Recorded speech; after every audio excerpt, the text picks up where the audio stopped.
Live from Oscar's Tacos in Hollywood, Florida, it's Buffalo Buffalo.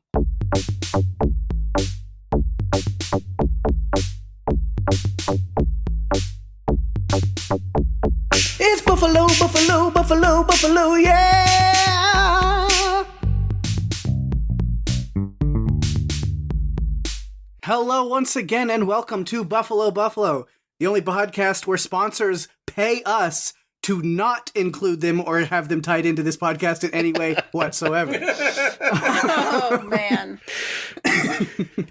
If I could get a sponsor for a couple of things, I would. They would all be for Jerry. It's all for Jerry. I thought it was all for Damien. Well, I don't know. One for all. Sometimes I feel like that's how the world is, Jeff. It's all for Damien, only his name isn't Damien, but he's equally as evil. I'm not evil. Don't speak about Jerry. And I'm right here. Jeez. I think he can hear you. I am Peck. Are you? Are you sure? No. But I'm going to go with it this week why and just not? hope that it sticks. And so, of course, with me, as always, are Daphne, Peck, and Peck. Or wait, Hi. no. I'm Peck. I'm Peck. Better than being Negan. I guess. I was actually going for a Spartacus reference, but we can go with Negan. Well. Sure, why not? Yeah, you can say Kirk Douglas is wondering why all these guys are saying, I'm Negan. I'm Negan. Who's Kirk Douglas?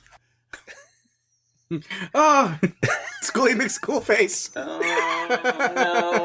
no. It's been such a long time since I've been here with you guys. I had to drop in for just a minute. Except Jerry won't let me stay, so adios. Oh, I didn't know Schoolie spoke Spanish. Schoolie is extremely funny, Jerry. You missed a lot of amazing and a filthy mouth. Right. Oh gosh. All right. Well, the backup Pakes are going to be Jeff and Jerry this week. Because Daphne can't Pake and handle the 3 Pakettes. Pakes. Yes. Yes. I can't handle more than 1 Pake. No. Just one. One Peck is all she can take. Make no mistake. For goodness sake, make no mistake.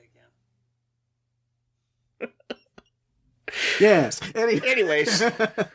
Anyway. Well, we all know it's a it's- steak cake. Yeah. That's quite a take. I feel like no, that's dying a very slow death. So it would be a mistake to continue. All right. Who's this mistake person? Not sure. No. Why do I feel like everything has just unraveled in front of me? Sorry. Because I have you're nothing. not taking charge. You're just sitting back and like, go Yeah. ahead, whatever. You're the You game gotta get master. this submarine back in the air, Peck.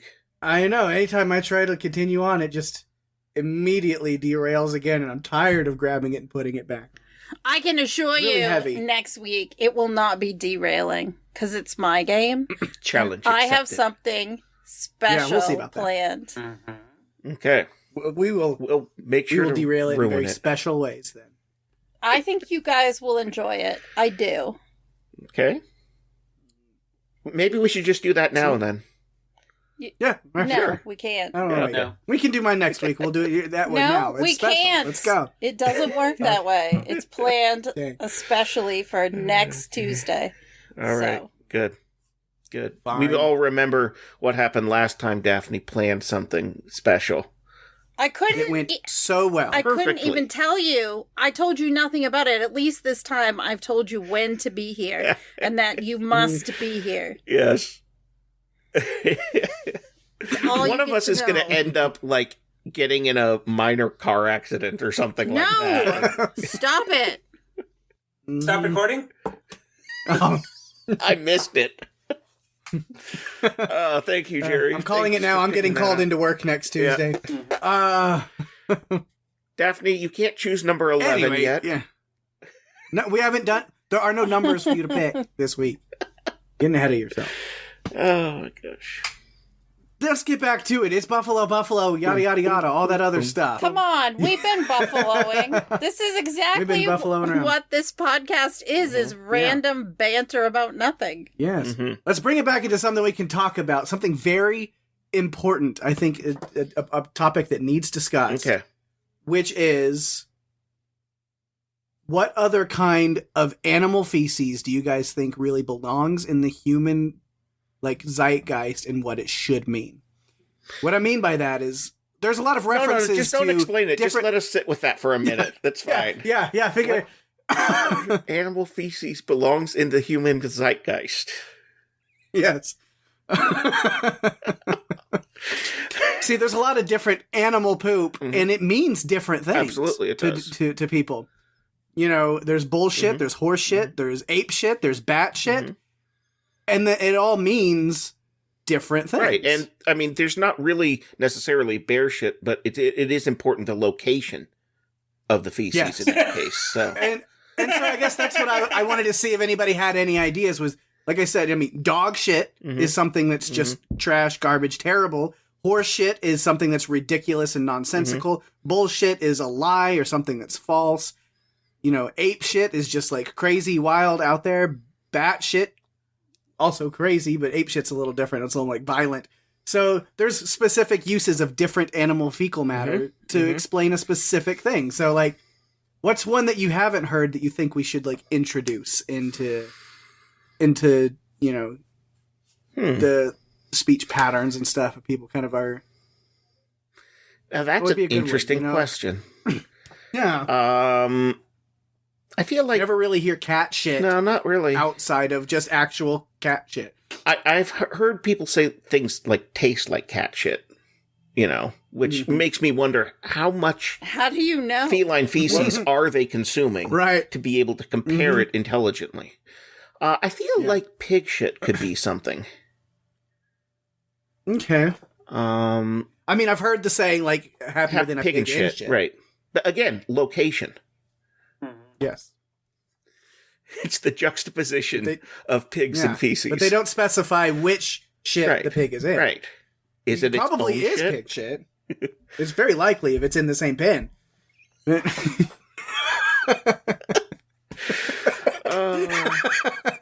This has been Shit Talk with Buffalo. Yes.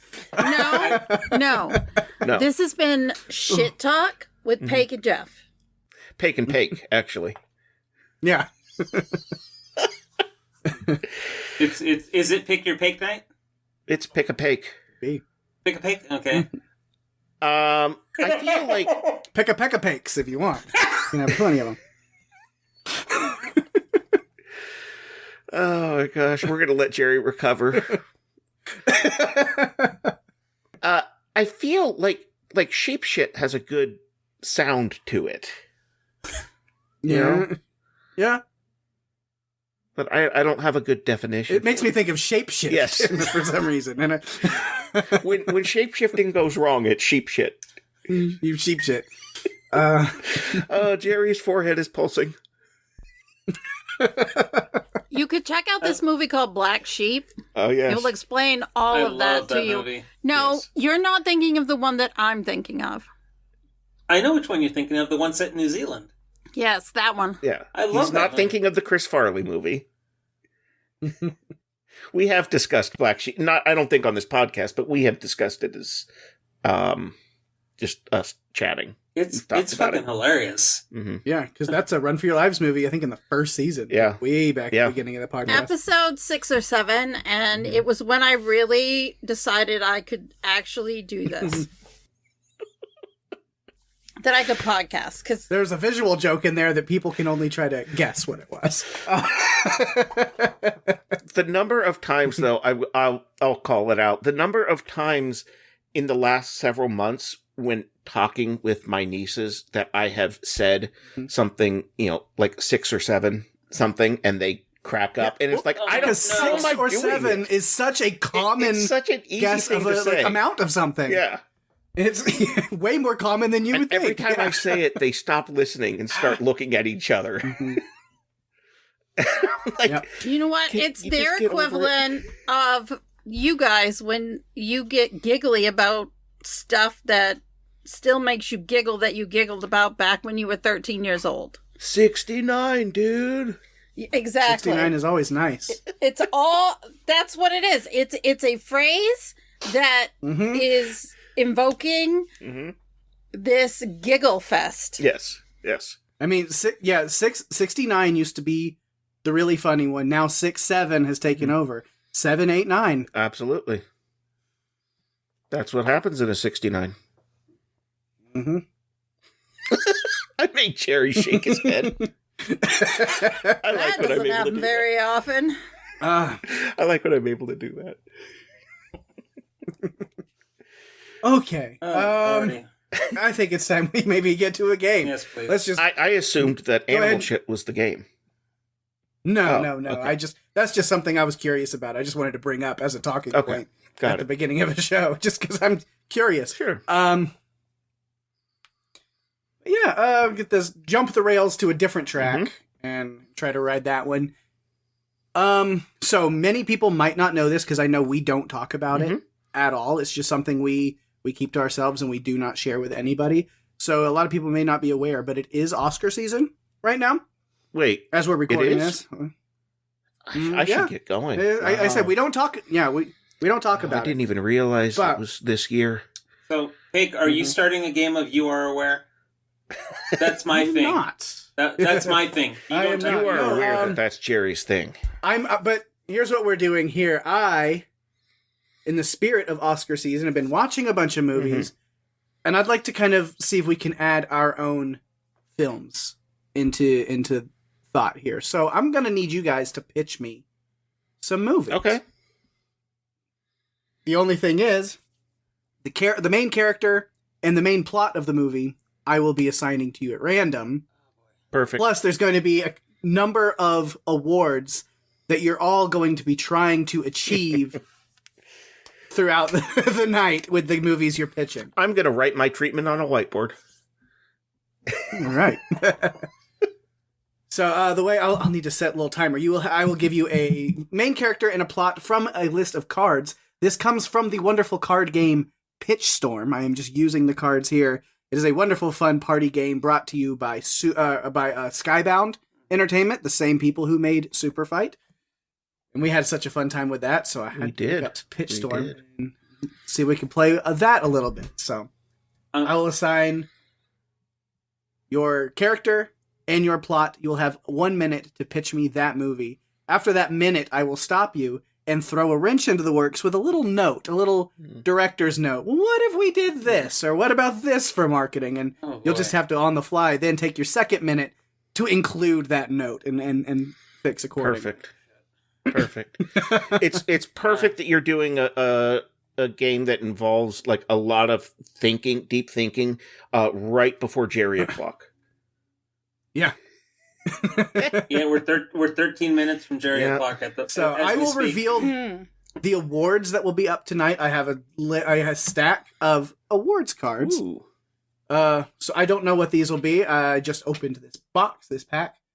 So there will be 5 awards. I'll let you know what they are in advance, and then throughout the night, as you're pitching your movies to me, you can focus on one award that you really want to like try to win and make all of yours fit that, or you can spread it out amongst. But at the end of the game, after you've pitched me all the movies, keep in mind what everybody has pitched, because then we, as a conglomeration here, will assign the awards. So you cannot vote for your own. So then Mm-hmm. you'll be voting on who you think has the best movie that fits those awards at the end of them. So we are the Right. Academy. And then if there's ties, I'll break them. Are you sure can we're do a the Academy and pitch the Are movie. you sure that we're a conglomeration? Okay. So the awards we're going up for tonight is the Grandparents' Choice Award, Okay. which is the highest rated by audiences over 65. Okay. Then we will have most memorable fight scene, Mm-hmm. most scientifically accurate, highest budget and lowest budget. I love that those. Okay. Nice. I'm going for both of Pulled those back with the to same back. movie. Jerry, I know that it's so close to Jerry o'clock, but it was your fault that we're recording so close to Jerry o'clock tonight because you were the one who made us have to come later than. Daphne, We can you lean in a little usually do. closer when you... Thank you. Yeah. And now it's time for a short break. Oh, gosh. Come on, Doug Llewellyn. People's Court. Yeah. Jerry, I don't know what to do. You don't like it when No. I have Schoolie McSchoolface drop by. I can't get close to the microphone because you don't like that either. Well, I thought you were going to do NPR voice. It sure was on its way. Yeah. I don't do NPR voice very well. But I do Okay. Schoolie. Hey, Peck, Well, you what can- was the third award? Scientifically accurate. Thank you. Yes, most Thanks, Peck. scientifically accurate. Yeah. I mean, hey, one of the Pakes answered. That's Mhm. good. So I'm more like a Pick 1.5, not a Pick 2.0. Yeah. I'm Timu Peck. I'm like a 0.75 Peck. Uh-huh. That's pretty high quality for Timu.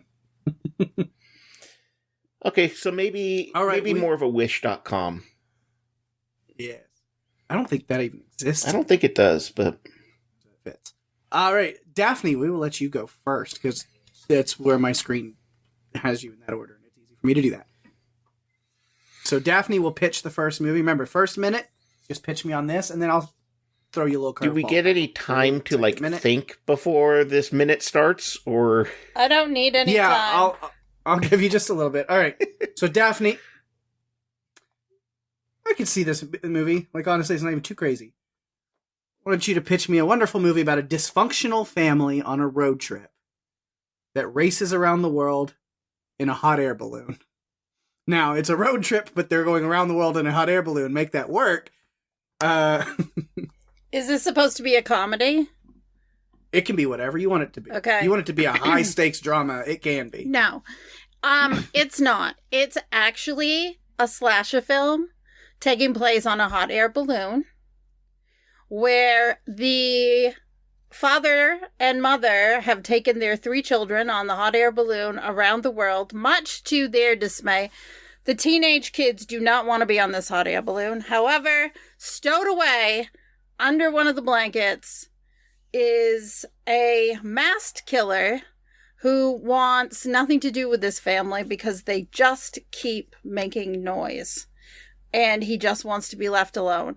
So he basically waits till they go to sleep and throws the mother overboard. that escalated quickly. Yeah. Well, it's dysfunctional, annoying family. And there's a lot of dark secrets in this family too. They're not good people. So the killer, he has good reasons to do it. So, and those will be revealed later in the movie. Okay, well, I like where your head is at here, but, you know, our focus groups and stuff have, you know, looked over some of what you've got, and I think what we really need is to add a really hot love interest. We want this to be the perfect date night movie. Yeah, so the masked killer has a partner in crime who is equally as pissed off about this family commandeering their balloon. And Was this person also hiding under a blanket? Yes. Same blanket, different blanket? different blanket. Okay. Yeah. But they're together. They were holding hands under the blanket. It was like, you know, connecting. And so the point of it is you want this couple to get rid of this family so that they can be together in peace. Because this family, they're really not good people. They're not good people. So he has his love interest to help him get rid of the family. One by one. until they get left to the kids, and the kids comply very easily once the parents are gone. Thank you. Time's up. And I will try to stick pretty close on time so we don't do on too much. So that is Daphne's first pitch. We have hot air balloon romance family trip slasher movie. Mm-hmm. I have to ask, how big is this hot air balloon? I was wondering the same thing. It seems pretty large.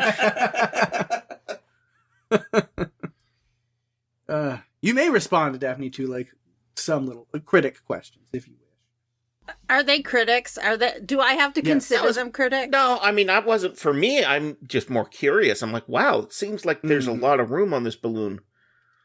You know what? It's like, have you ever heard of a pop-up cauldron?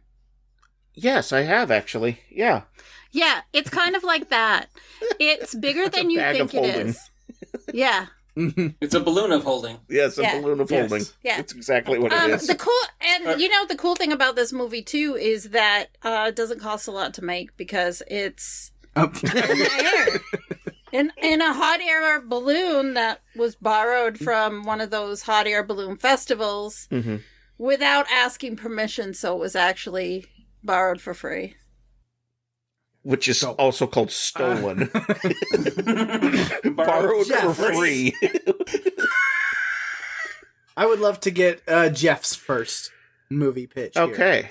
Jeff, please pitch me a movie about a friendly clown on a mission to make people happy while he battles corruption in the greeting card industry.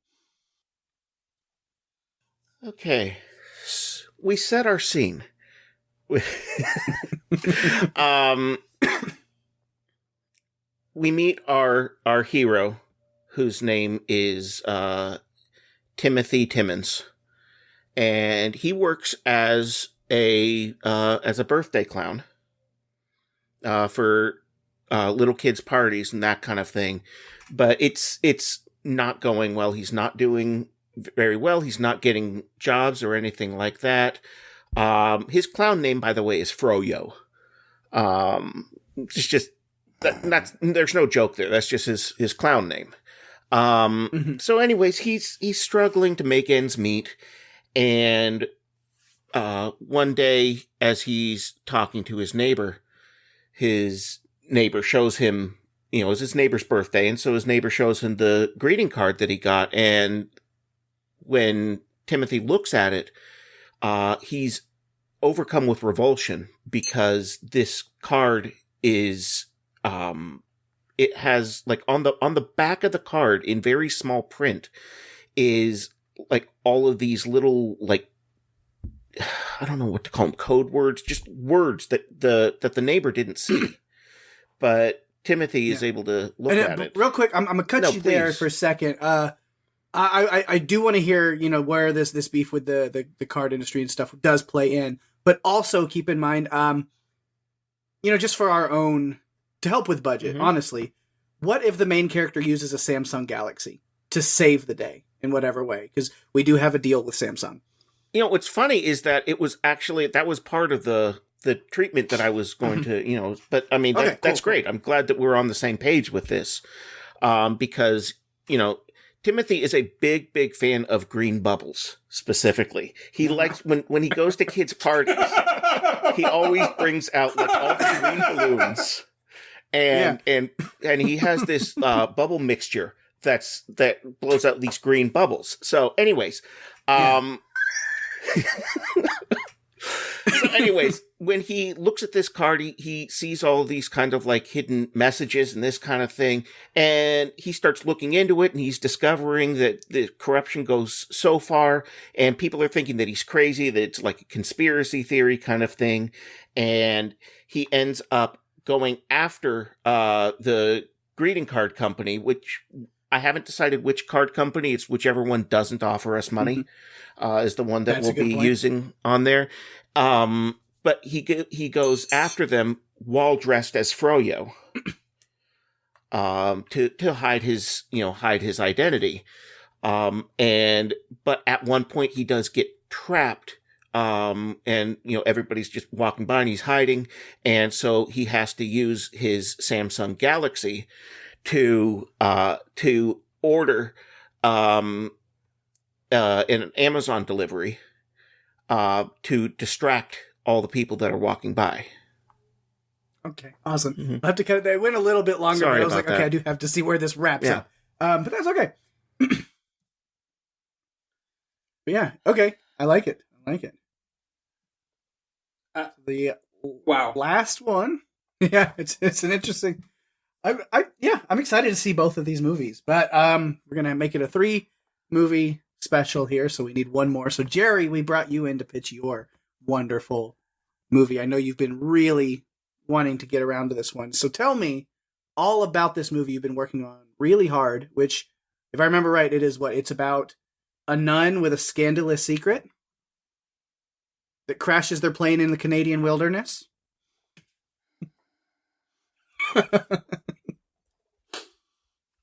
Very personal movie. I think he's having a hard time getting going.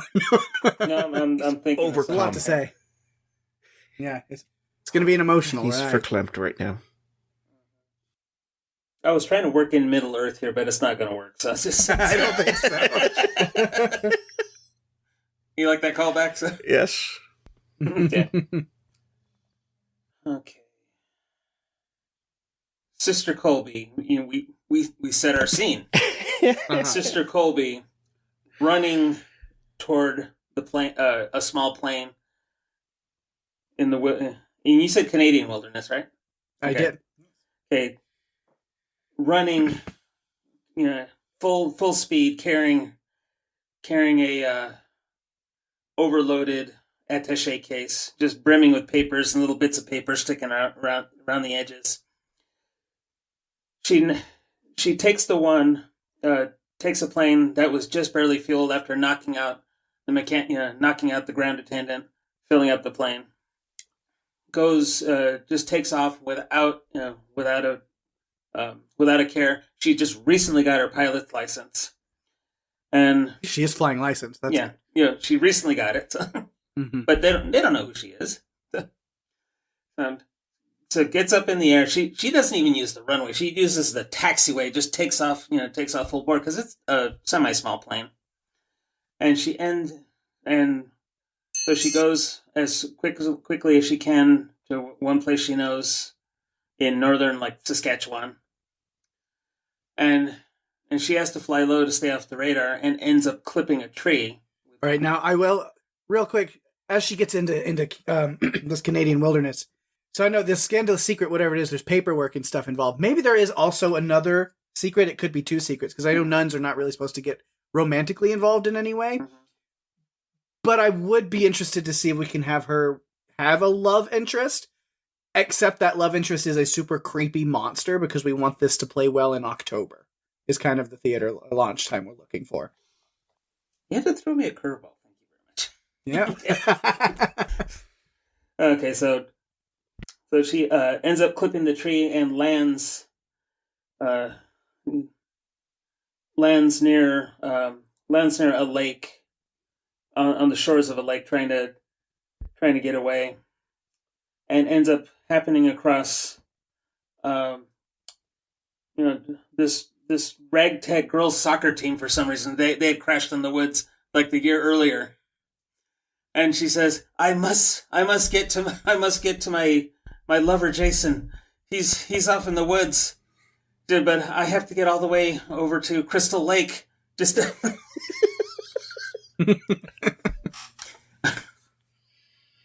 get over there. And she says, so the girls try and help her out. She says, I'm the only one who knows how to fly this. There's only a small amount of fuel, and I know there's an airstrip about 100 miles nearby. And they said, it's like, yeah, we tried to help out one of our friends out, and it didn't work out so well for her. So, All right. What we got there with man, we could be going for high budget if we're trying to tie in all these other IPs. Coming this fall, Sally Field is the low-flying nun. Yeah, copyright infringement. I'm concerned about copyright infringement on a few of the details in Jerry's story. The team is called the Golden Bees. Yeah, exactly. Yeah. And the killer, his full name is Jason Schwartzman. Oh, Okay. Oh, that one got... Played by Jason Jason Sudeikis. Yeah. That one got Jeff. I was expecting you to say something like Jason Moorbees or something like that. All right, which of these movies do I want to see the most? Do we have Bloody Balloon Love? Mm-hmm. We have our Happy Birthday to Green Bubbles? Or the Low Flying Nun?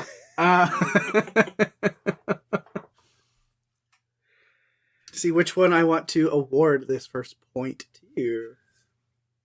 And I'm trying to say, do I reveal now? Or just hold on? I'll have my points separate, and then we will also do... So that way your bonus award points that you give to each other aren't going to be... Influenced. Affected by who's leading as far as you know. So I will keep that a secret for now. How many movie pitches are we planning to do? I wanted to make sure we at least did 2 rounds, but I think we can... We might have room for a third one. Okay. Yeah. All right, Daphne, I'm ready to hear your next wonderful movie here. Okay. I know you've been working really, really hard on this one. No, I don't know what it is. Remind me again. I mean, honestly, these kind of go together in a way. It's very supernatural.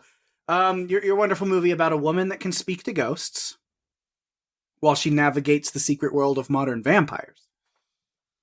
Okay, so this woman, her name is Aurora, and she finds out after losing her parents, she goes to live with her grandmother, and her grandmother, who is also not well and on her deathbed, tells her that she has a special gift that's being passed to her as soon as her grandmother dies, and it will be the ability to talk to ghosts.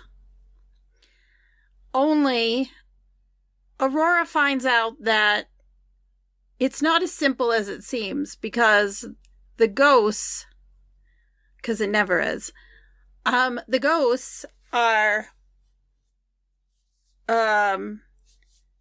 of cats and dogs. And so they're pets who are former pets that are talking to her, not just the ghosts of people. So the people,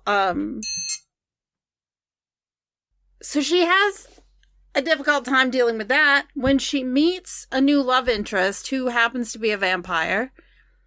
All right, and before we get to more of that story with the vampire, just to kind of see, you know, we are going for a lot of awards here, and I think I've heard of a good shoe-in way to like kind of get a good start on being looked at for award season. So I'd like to see how we could tell this story backwards, because we want this to win at Sundance. Okay, so Aurora is a vampire. Mm-hmm.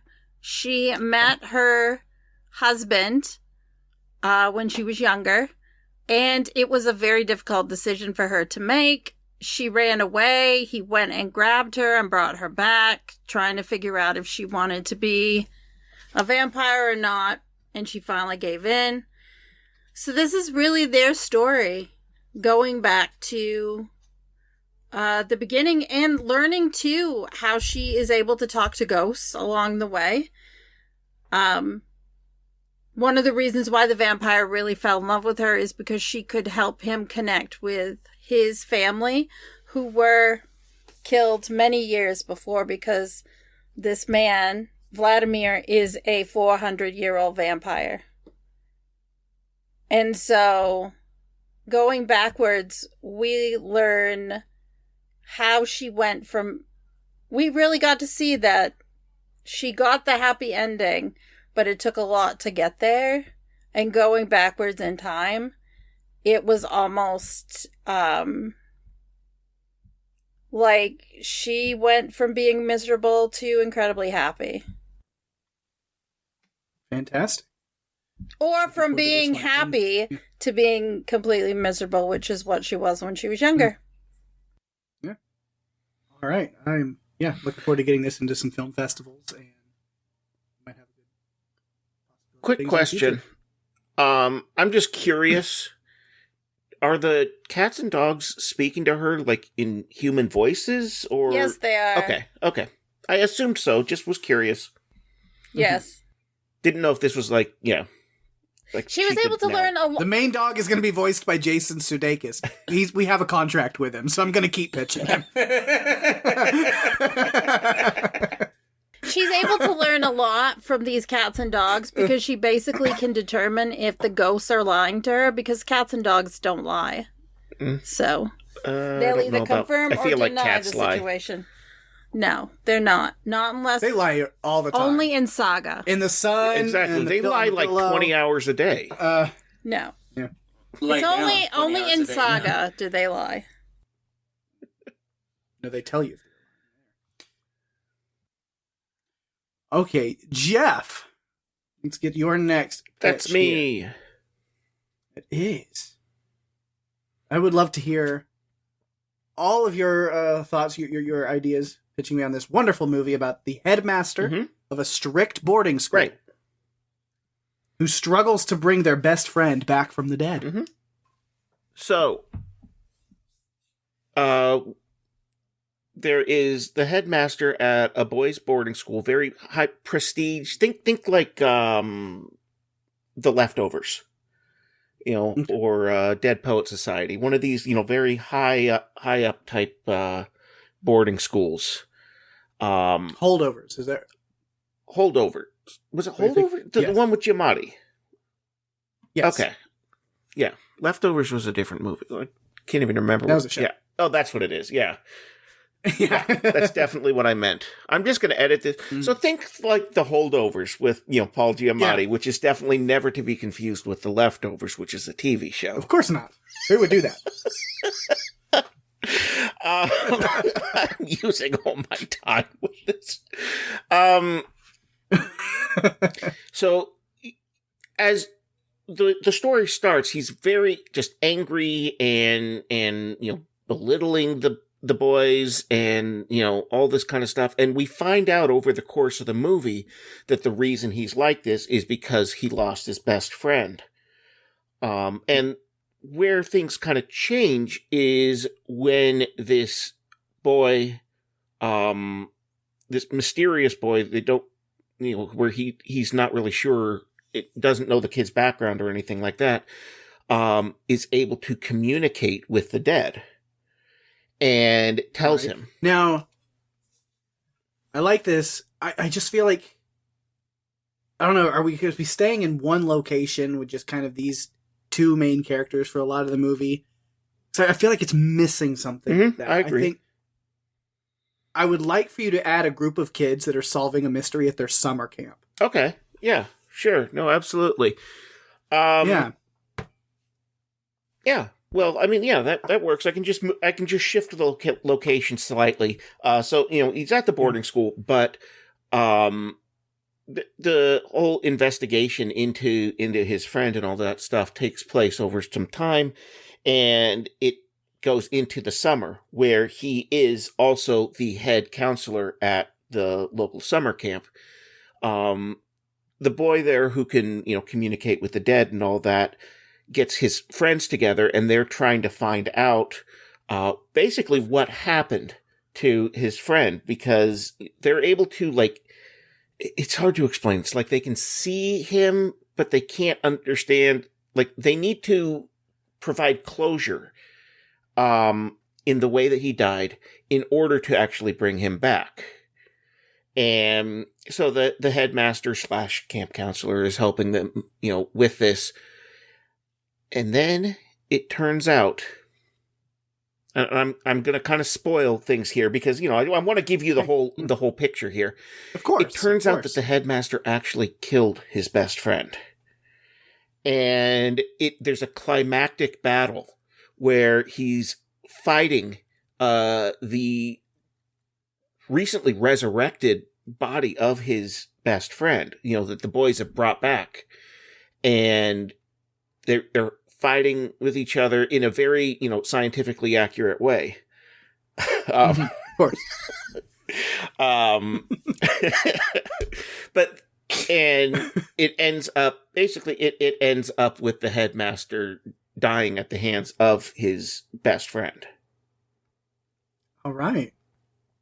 I'm looking forward to that one. I think that's going to do well as well. I think we're this unnamed production company here, Buffalo Productions, maybe. We're going to have a lot of chances for this year's Oscars, I think, with some of these things. But we're not done yet because we do have to hear another pitch from Mr. Gomez. He's got some incredible thoughts as well. So we'll go ahead and see what he's got in his incredibly energetic, active, and thoughtful mind at this hour. Well, 2 out of 3 ain't bad.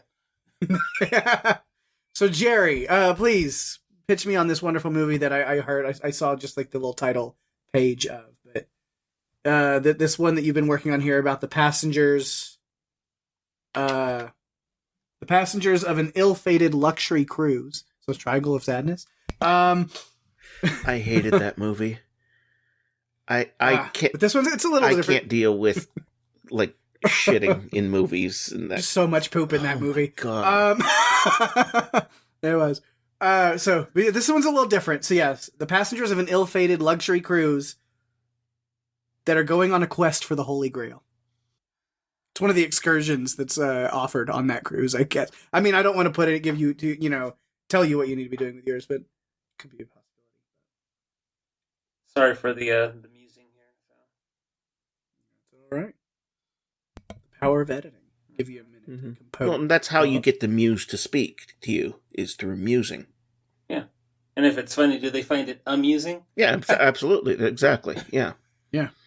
Daphne's in pain and shaking her head. She is not a muse. I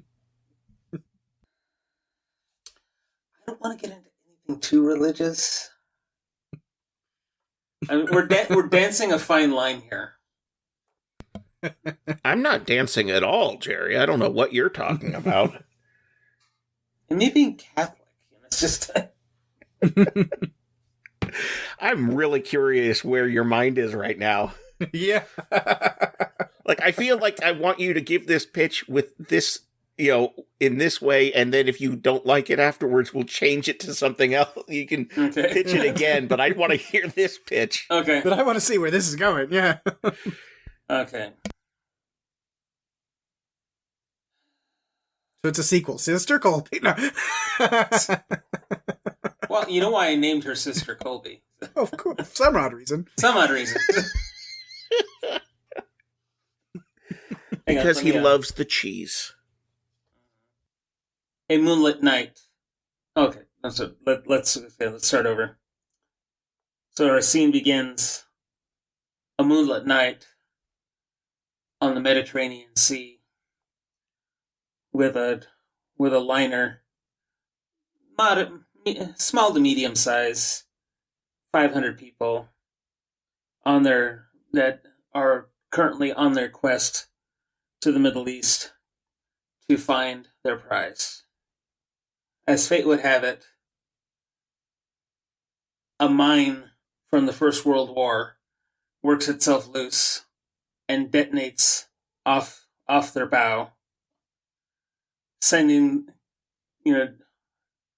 about to sink them, but this is a special liner in that it is completely waterproof, so that they can. So even though if it sinks, the interior of the ship can be kept watertight and impervious to a depth of 1,000 feet. So off the coast of Cyprus, the liner sinks to its debt and comes to rest on the bottom of the Mediterranean. All the while, they can see out the windows, and the radio got knocked out, so there's hardly any hope of rescue. and come to find I know out. you're dealing with like religious artifacts and stuff. Okay. And so yeah, you want to be a little, a little extra, kind of like magical and stuff. And this is cool, but it does seem a little unrealistic. And I wonder how we can keep it a little more grounded. It's the worst note card I could have possibly pulled. Yes, exactly.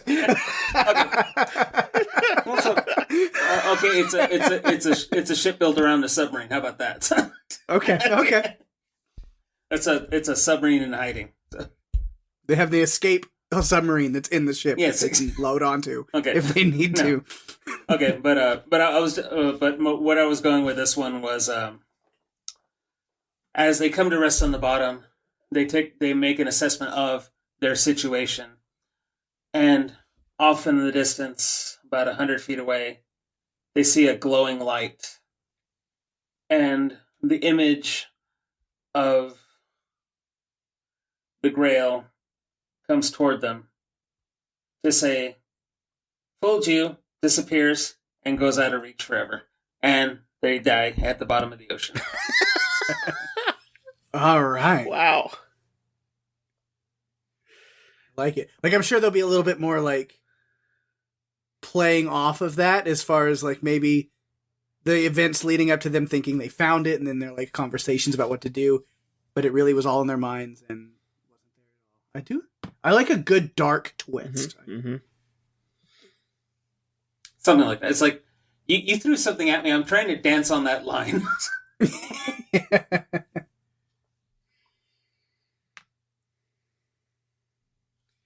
Right. Looking at those movies, our backwards love story in time, our non-chronological ghost whisperer to vampire love story, our headmaster and camp counselor looking for ghosts and uncovering darker secrets. And our rich people looking for more riches beyond compare at the bottom of the ocean, only to die at the bottom of the ocean. And that's a documentary. I was my mind went that. Oh, I totally forgot about that. I totally forgot about that. Oh my gosh. That's the real story of what happened. Yeah. We'll determine later whether we're cutting all of this out. I think it's great. All right, well, I've chosen my favorite on that one, and we'll reveal later. So we're going to have one more round of pitches. Excellent. And then we will have our award ceremony quickly as well. So, Daphne, you've got one more fantastic movie for me. And I know this is your big one. You've been waiting, sitting on this one. So, very excited for you to finally let this one happen. Of course, that is the wonderful movie you've been working on for years, this script. And I'm excited to finally let you unveil it, which is an amateur metal band struggling to find a gig, but are also struggling to survive after a deadly shipwreck. Okay. So they were the band on the ship trying to get a big break, but it capsized at sea and they were the only survivors. And they were able to get the only lifeboat on this ship. They were able to get into and they were rescued. And despite their story of how they survived this shipwreck and everything, it didn't really build up any excitement around them. It kind of gave them 15 minutes of fame and then waned away. And then people really didn't care. They were off to the next disaster and story, so they really weren't paying attention to them. So unfortunately, they were not able to advance their career that way, without story. Right. So I'd love to see if we can have a little bit of a redemption arc, or if things can turn out better for them. But while we're working on that kind of back half of the movie, I also would love it if the main character could talk to animals. The only thing being that he has to keep it a secret. So, Dave Doolittle, who is the name of the lead singer of this band, Okay, I see. uses his ability to talk to animals to help him secure gigs by having rats invade rival bands' equipment storage and make a mess so they're unable to perform. And he doesn't tell anyone about this because he actually feels bad because he's causing misfortune to others in order to put forth his own band. But it does come around in the end because he and his band win a really big contract and he goes back and makes reparations to all of the bands that they wronged in the past. It's really hard to explain to his bandmates. He comes up with a lot of clever little stories. Because he can't tell them. He doesn't want them to know that he talks to animals. So that's, basically what he does. But in the end, he knows he did the right thing by, making as much money as he can and then rewarding those that he hurt along the way. All right. Heartfelt movie. I was thinking, Daphne, what you could have done to just really be a fuck you to Peck was to say, so the main character can talk to animals, but it never comes up because he keeps it a secret.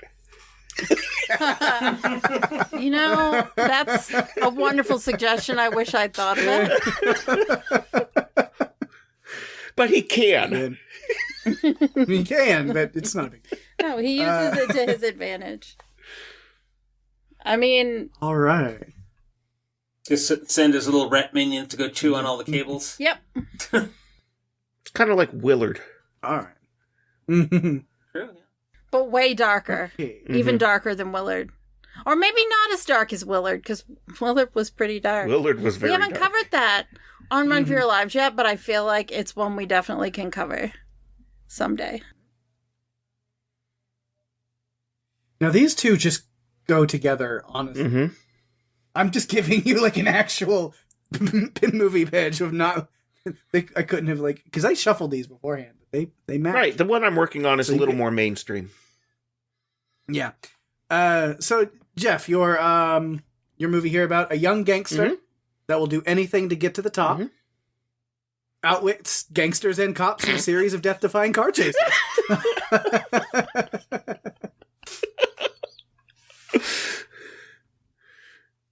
So the movie is called Better Fellas.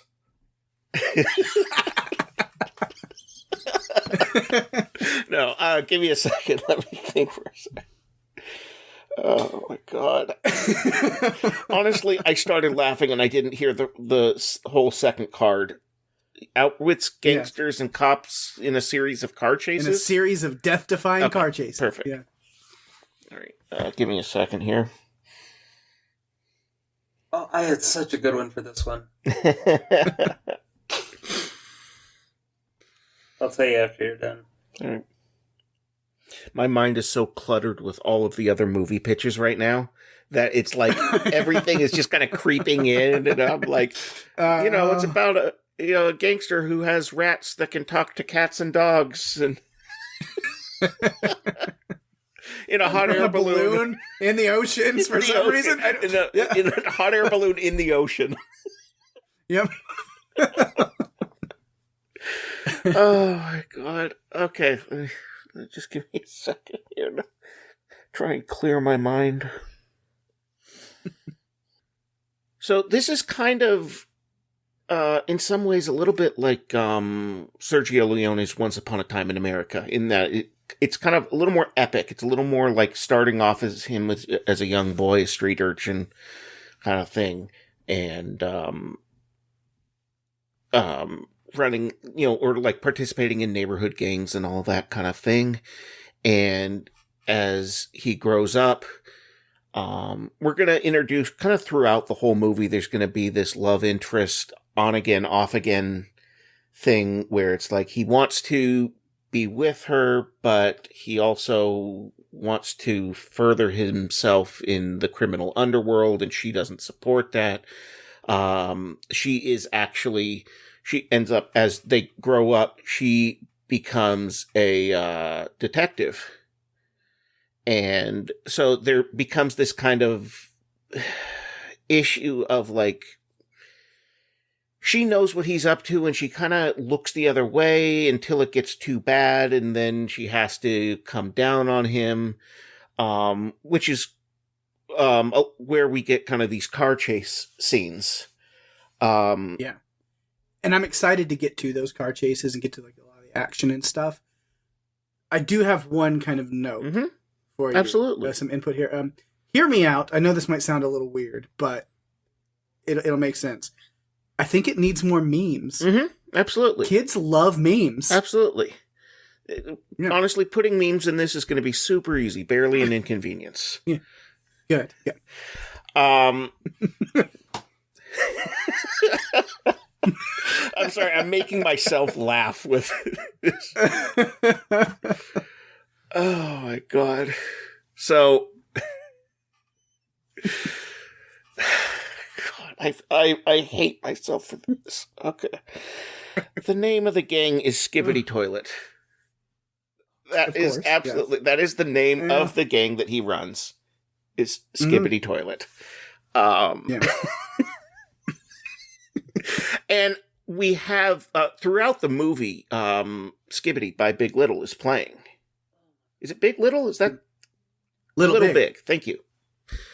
Wait, is it The Leftovers?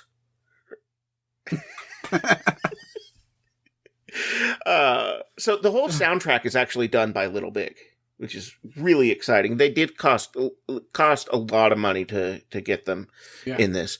But yeah, so what happens is the love interest / detective has a partner who's a real hard ass. And so there comes a point where her partner is chasing the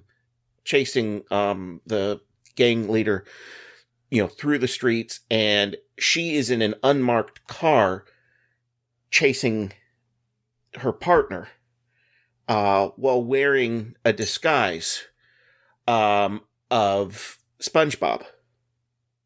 Mm-hmm. And I don't mean a mask. I mean like dressed full SpongeBob, full square SpongeBob pants and everything in this police car. It's I'm not sure exactly how it's going to work, but we're going to make it work for the memes. Love SpongeBob. We gotta have to do it. And at the end of everything, he does end up getting arrested and convicted, and he goes to jail for, I don't know, 6-7 years. Yeah. That tracks.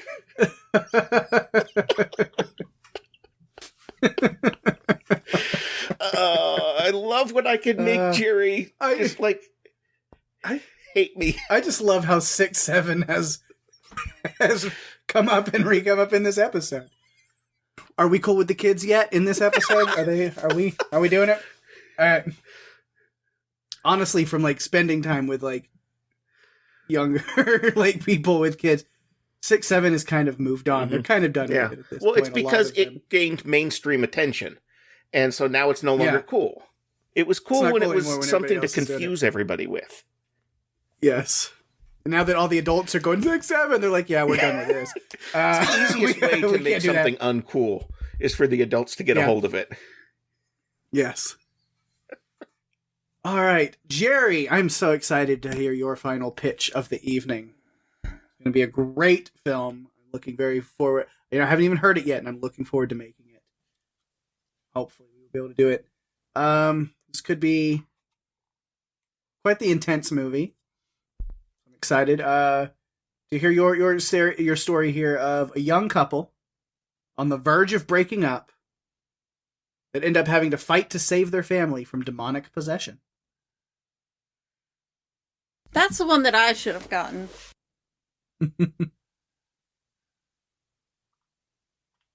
Okay. Do the young couple have kids? That's up to you. All right. There's been a very specific way that each of you have done it every time. Daphne goes immediately in without thinking at all and just rips through it.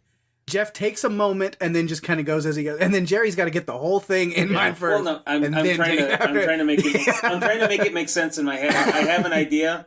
Something popped in. It is fine. You all have your process. I just think it's funny that all three of you have a different version of immediately takes just a second and takes a little while. It's very interesting every time the way that Daphne jumps in like that. Mm-hmm. Yeah, it's I've spent so much.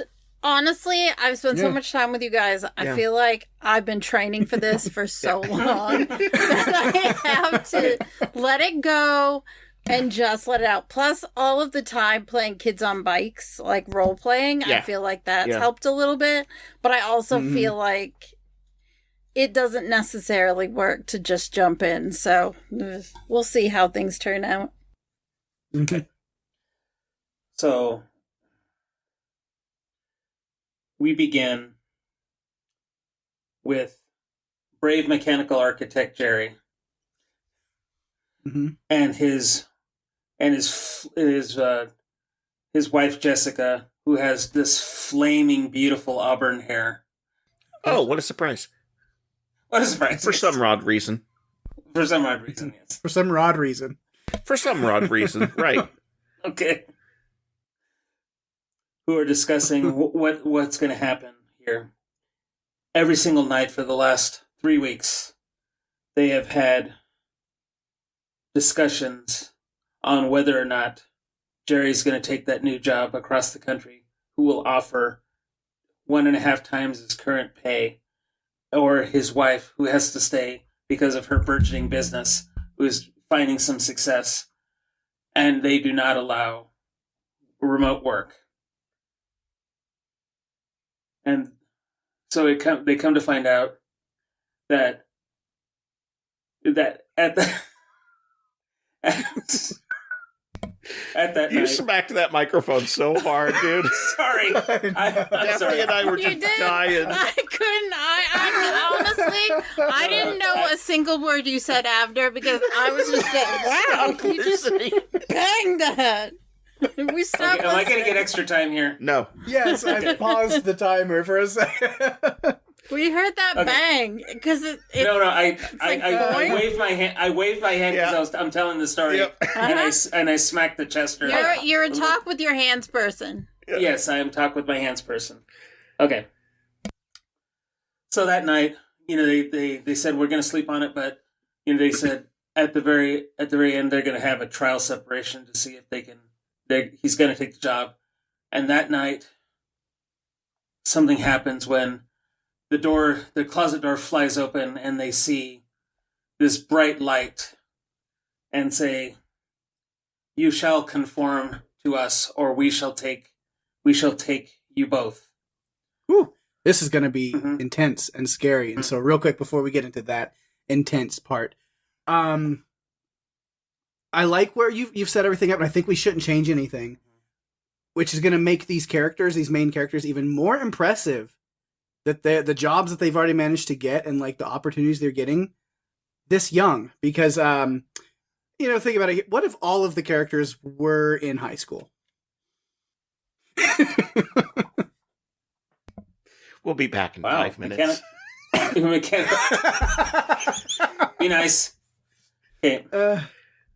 Okay. Got married pretty early. Yeah, got married. Have some careers going pretty early. Good for them. Honestly, they know what they want. Well, they're incredibly intelligent, incredibly talented, and comes to find out that they said, okay, after graduation, I think we're going to have to split up, but I think we're going to do this trial separation. We're going to try it out for a little while, see what's going to happen, see if I can convince if you can move your business, or I can do something to make sure that where I'm going to have to go is acceptable to a remote work situation, but I doubt it. But we come to find out that the bright lights are actually the good, and our couple, Jerry and Jessica, are the demons. Whoa. And they were roommates. And they were roommates.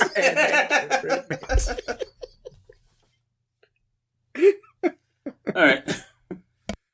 Oh man, it's a good twist. I like that. So you think they're the good people fighting off the bad, but they're the bads fighting off the goods. Yes. I've always liked that twist. So. All right. Gonna look back at these. What would demon architects do, though? Like, right. They're the ones that are doing all of the road work in Houston that just doesn't get done. Do you know how many people live in Houston? At least 3. Oh. At least 3. I'm gonna guess more than 8. And I'm right. Wait, go. But you do have to land in Houston to get to Galveston, and there's something really good in Galveston. There isn't. Just one.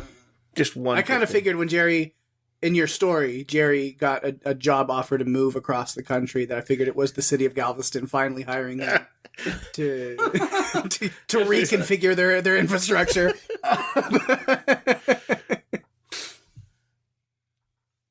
All right, so we have metal band surviving a crash at sea. Now, again, they can't get gigs anywhere, but they got booked as the only band, or the band for a cruise, which is pretty cool. Pretty good for them. But even then doesn't do much, and then we got to use the power of animal talking, secret animal talking, to hit the big time. We have the young gangster, the forbidden love, star-crossed lovers of gangsters and thugs, and cops in meme-ified car chases. I've come up with a title for it. Yes. Riz Fellas. I love it. Beautiful. And we have our engineer high schooler and his entrepreneur wife deciding what jobs in the demon realm they're going to do, and then end up having to fight the forces of good. There's my initial votes. Now, it's awards time, so hopefully you remember what we have seen so far. I'll try to kind of go back over them a little bit. We have the dysfunctional family on the road trip going in the air balloon. Balloon of Death. It's Balloon of Death. Balloon of Death. Balloon of Death. Nice. With the love interest killers. Romantic movie. We have our friendly clown taking on the greeting card industry in a brand deal with Samsung. It's called Green Bubbles, the movie. Yeah. Of course, we have our nun crashing in the wilderness, who's in love with a monster. There's a lot of tie-ins with that one. The low-flying nun had to be it, so Jeff titled it for me. Yeah. We have our woman that can speak to ghosts that lives in this world of vampires. Another love story told in reverse because it's artsy. You have a title for that one, Daphne? Bloody Memento. Nice. I like it. All right. Like it. It's a good one. Yes. We have our headmaster of a boarding school struggles to bring his friend back from the dead. And then there's a whole kids solving mysteries at a summer camp subplot that turns into the main plot. There's a whole thing. Yeah, it's called The Leftovers. Yes. We also have the passengers of an ill-fated cruise searching for the Holy Grail. And out of realism, they're all dead. I call it Your Hearts Won't Go On. Love it. I like that. All right, amateur metal band struggling to find a gig after surviving a deadly shipwreck. And Dave speaks to rats and keeps it a secret. We also have the young gangster, will do anything to stay on top, outwitting gangsters and cops on high-flying chases and danger, with a lot of memes. Yes. Definitely keep it memes. And the young couple on the verge of breaking up, fighting to save against demonic possession, except they're all in high school, and they were the bad guys the whole time. Not trying to work up a title for that. Yeah. So now, I guess this would be a time if you could want to use whiteboards for you to make your votes as the Academy now. If there's tie, I get final say. I get breaker, but you cannot vote for one of your own movies. But if you have the idea for one of the movies from one of the other people that you think fits, you can you can nominate for this award. Okay. All right. So our first award of the evening for bonus points. The Grandparents' Choice Award. Highest rated by audiences over 65. And this is out of all of the movies? This is out of everything we've done. Okay.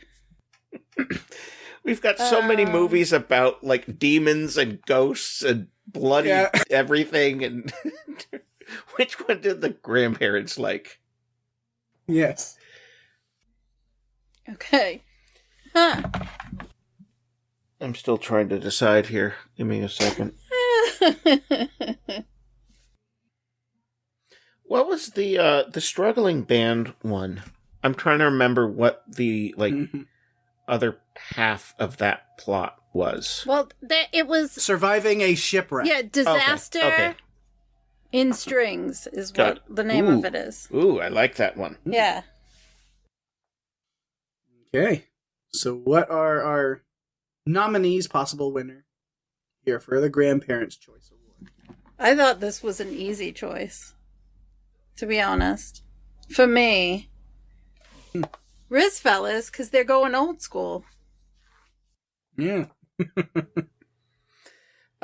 I went with Disaster in Strings. I did the Vampire Love Story. Okay. So I think that is a bonus point for Daphne for getting 2 of hers. Oh. Because even though they're 2 different movies she was picked for, that's 2 nominations towards Daphne's movies. Mm-hmm. I'll take every point I can get because I do not believe that Peg picked any of mine for anything. So I'll take every point I can. All right. Next award for the ceremony tonight. Most memorable fight scene. I'm ready. I'm good. Yep, me too. All right. Perfect. Let's see our nominees. I mean, are we using whiteboards or am I the only one? I was, but mine's covered with all the titles and awards, and it's like I don't have. Yeah. So I said, if you want to use it to reveal, you can, or you can just. I've been taking notes on my whiteboard instead. Okay. So I picked Jerry's Demon Movie because I assumed that was going to be a good versus evil. Like that probably had really good fight scenes. I didn't know what the name of it was, so I'm just calling it Jerry's Demon Movie. That's the name of it. It's called Jerry's Demon Movie. Yeah. I mean, the main character is Jerry. Yes. Right. I went with Balloon of Death, which I am just assuming that these deaths, because they all take place on a hot air balloon, each one needs to be a little bit different or something like that. So I'm assuming that at least one of them is a really nice fight scene. Of course, yeah. Yeah, for me, it's Riz Fellas. For memorable, because they fighting and car chases and fights and car chases and fights. But what I thought about for Riz Fellas is like trying to make it to the top, and I was like, of the theater world, and he's making all these car chases, trying to get from theater to theater to theater to do his auditions. That's funny. All right, so that you each voted for each of you. All 3 of you have a vote each. So I'll be the tiebreaker, and I'm going to pick one of the movies that wasn't even mentioned in those 3. But the point's still going to go to Jeff, because I'm just excited about the camp counselor / headmaster fighting the ghost of his best friend. Honestly, that is a movie I kind of want to see made. I actually really like that pitch. There's some fun stuff in that.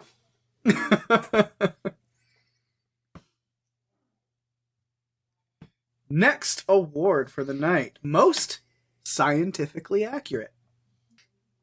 With all of our ghosts and vampires and demons. No, I'm ready with mine. So. Oh. Talking to animals, dead and undead. Yes. What is this category? Most scientifically accurate. And Okay. like every single one of these is paranormal. Yeah, there's been a lot of supernatural pitches tonight. Okay. But it's just by the way the cards played out and that I pulled that award card. Yes. Mm-hmm. Okay. So I went with what's it? Your Hearts Won't Go On. In my head canon, the undersea scenes are done extremely well. And very, very scientifically accurate. Mine will be Balloon of Death because they are these balloons. A big balloon will float.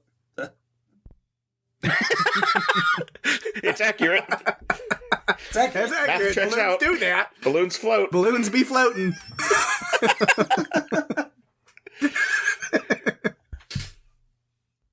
I went Daphne. with Riz Fellas again because I felt like it, car chases and stuff are pretty standard in life, so I thought that it would work out. Again. So we have another 3 Yes. tie. I have to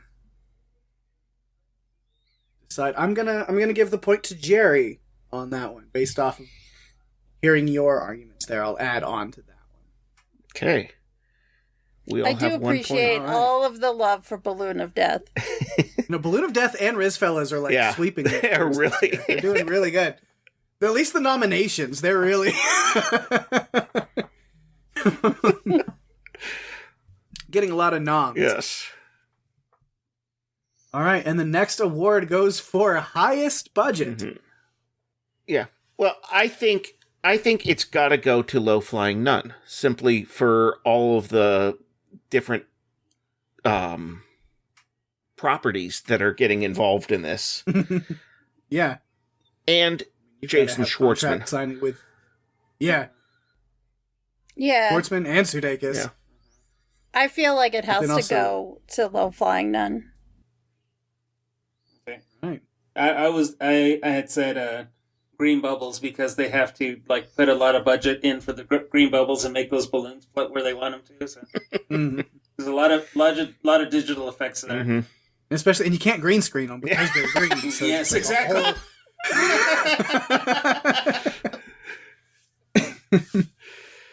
Oh my god. But yeah, no, I think Jerry does deserve that point. Yes. With, I mean, just getting Showtime Yeah. and Yellow Jackets on board, plus the rights of Jason Voorhees, or Jason Schwartzman. Honestly, the entire movie is stars just various Jasons. Yeah, Statham's, Absolutely. Schwartzman, all there. I Jason bet you could Biggs. get Jason Kabassi Yeah. to do a cameo for you for Absolutely. next Oh, to yeah. nothing. One quick one. Yeah. As like one of the a walker that gets his Yeah, he head just blown comes off. out of the barn. Yeah. Yeah. Yeah, he just comes out of a barn real quick. Mhm. Comes out of a barn, gets his And head so- blown off, and we move on. We just move on. Was that a zombie? Who knows? Who cares?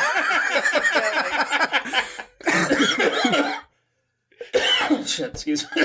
And our final award of the night, which is again the fun flip on the last Mhm. one, the award for lowest budget. Mm-hmm. All right. I've got my choice. Jeff, can you remind me what the name of your second movie is? The Leftovers. The Leftovers. Okay. There's a better title in there, something to do with like Orpheus, but I wasn't able to come up with anything that actually worked for it, so just for now went with The Leftovers.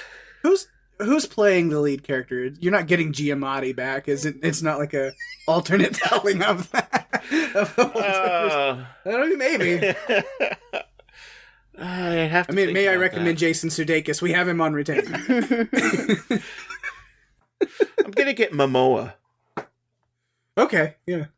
Well, that's another Jason for us. Yeah. It's got to be a Jason. It's got to be a Jason. We don't have the Oscars. We have the Jasons. Every movie must star Jason. Yes. All right. I'm ready with mine. Okay. I am going with the band's one. What's Strings of Death or whatever? What was that one called? Disaster of Strings. Oh, Disaster of Strings. Okay. Yeah. I went with another Daphne movie, which is Balloon of Death. It was specifically called out as being extremely on filmed on a stolen balloon. Oh, damn it. Yeah. Okay, God. And I went with Jeff's The Leftovers.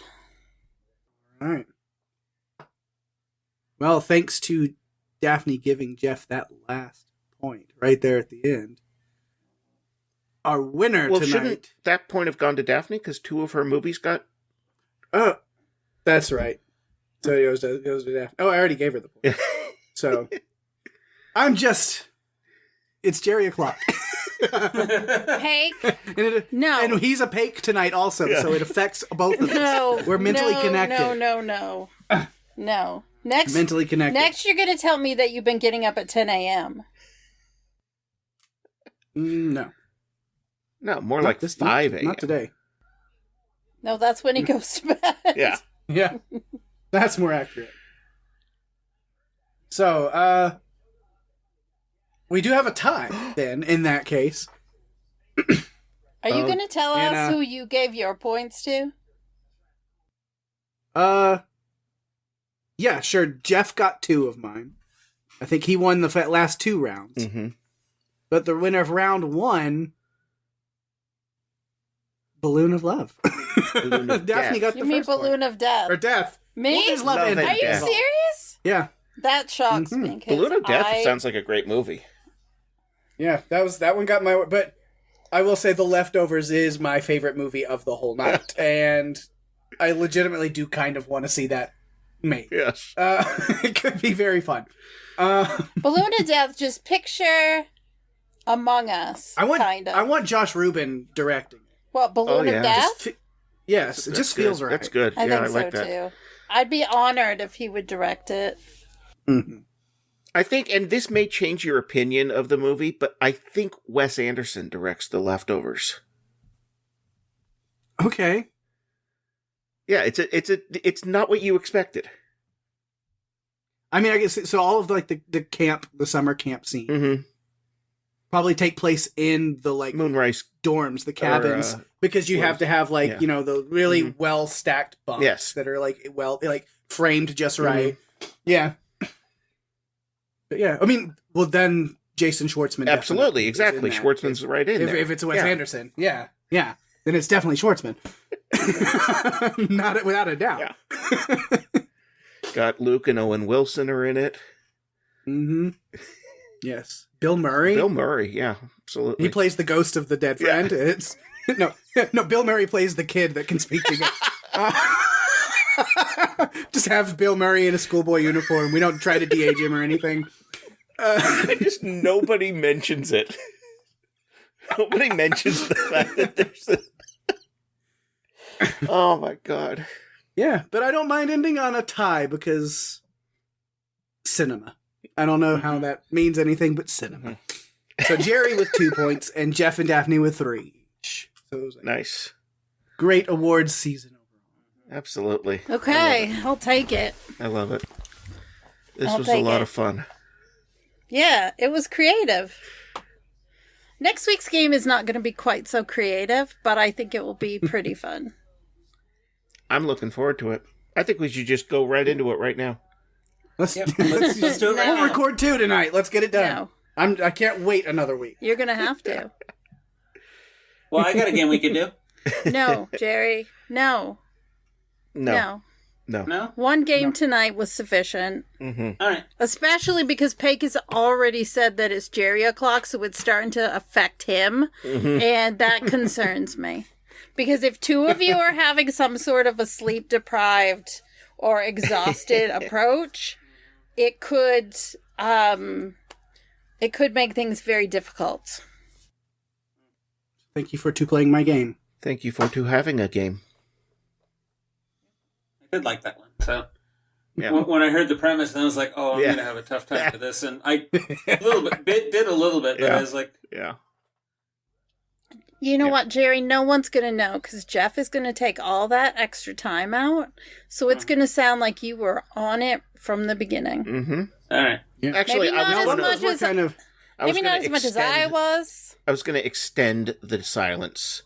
So it's just like, so people are like, what Double. did this? Take those, and then instead of deleting them, just double Yeah, them. exactly. On yeah. Now, there was a lot of supernatural and ghosts and vampires and stuff that came up in this like whole box of these cards anyway.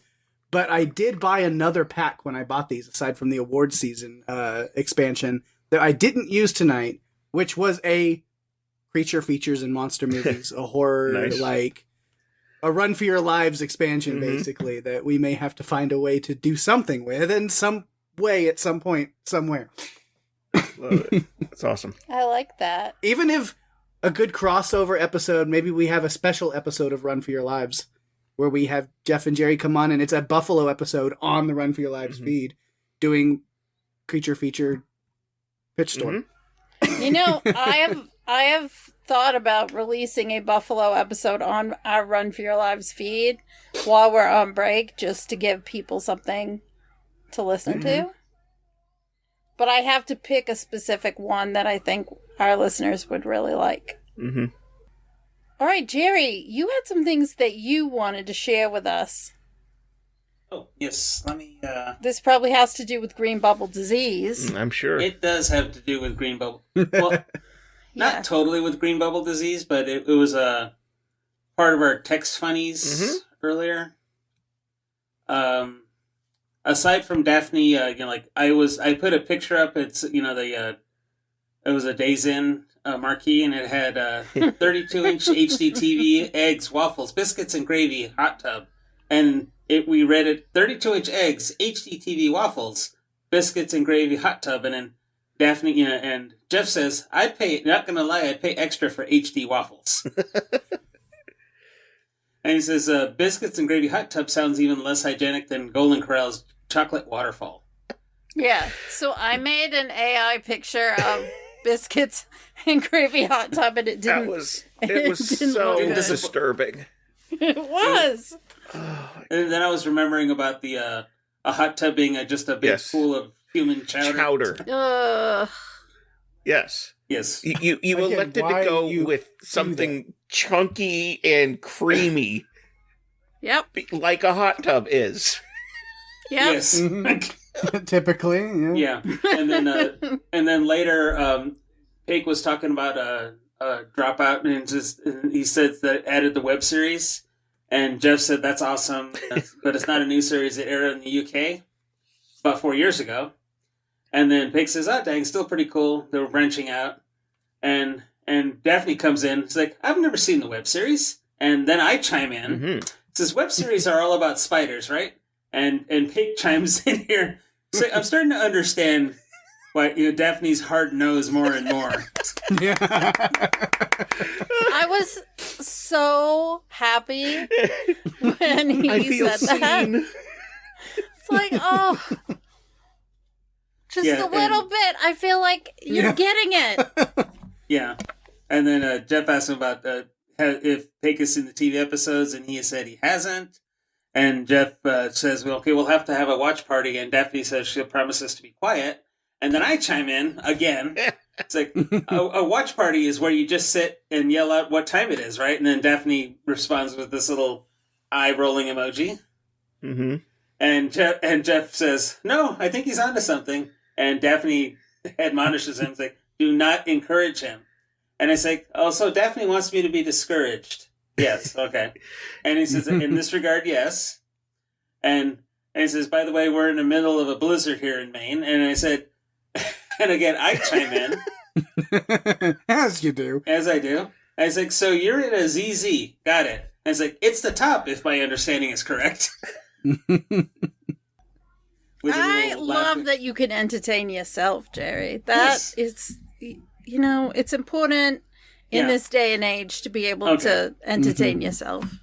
Okay, but here's the capper of this one. It says, and Peck says, "See, these are the wordplay jokes I can get behind." And I once again chime in. It's like it's my once a month good joke.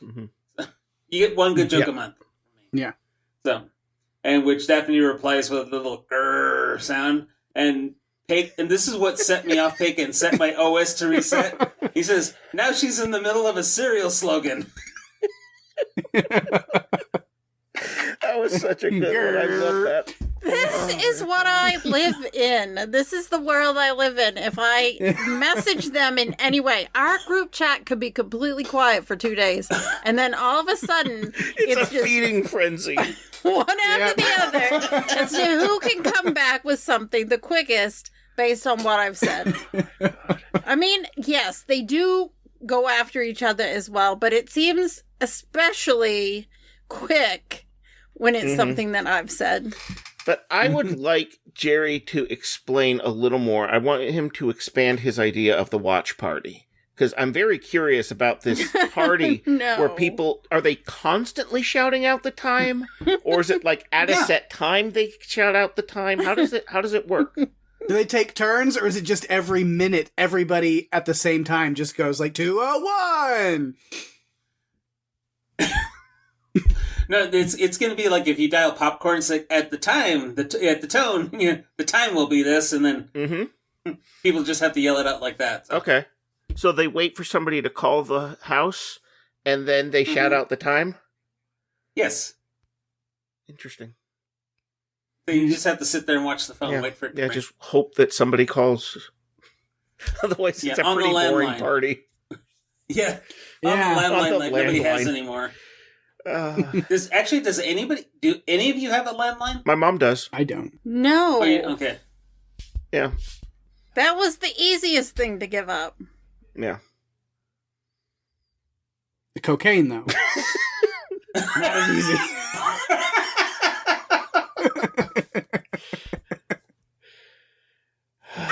God. Wow. Well, in that case, A case of cocaine, even. Man. if you like what you've heard, you can find us on Facebook and Instagram at Buffalo Podcast, or you can find us on our website at buffalopodcast.com. We're Buffalo. Hope you had a great time tonight, and we'll see you next time. We won't actually see them. No. And they won't even see us. It's Buffalo, yeah! Bye, son.